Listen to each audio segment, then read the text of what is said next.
Hello guys, ito nga pala si DJ Slappy and right now, papakita ko sa inyo ang pangatlong kong creative stories which is the rice farm na sa ilalim ng kuweba with accompanying na cod farm or cod, di ko alam kung ano tamang pronunciation dun.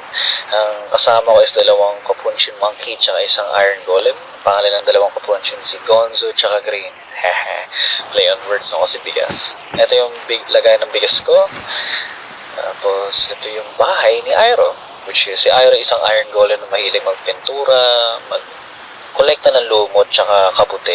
Ang hiling niya rin humiga sa lumot. Ito yung lumot niya, tapos ito yung favorite niyang mushroom. Hindi ko lang kung saan niya nakita yan, parang ganda.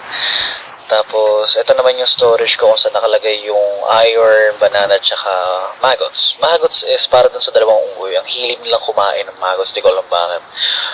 Tapos, ito yung kusina ko. At the right side, ito naman yung farm ko.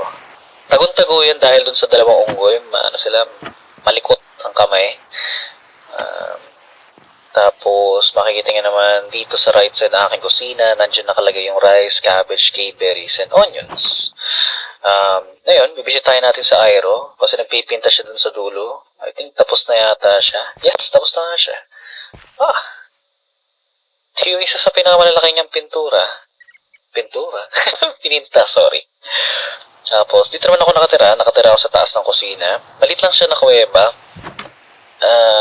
Nandiyan yung kama ko, mga kandila, tapos table.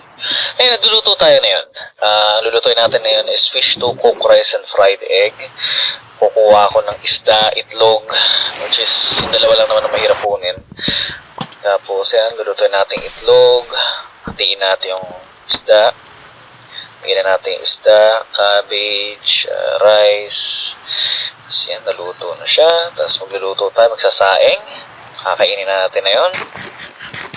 Ay, totoong Pilipino. Sana walang gulunggong. Anyways, follow, like, and share for more content like this. And stay tuned for next episode.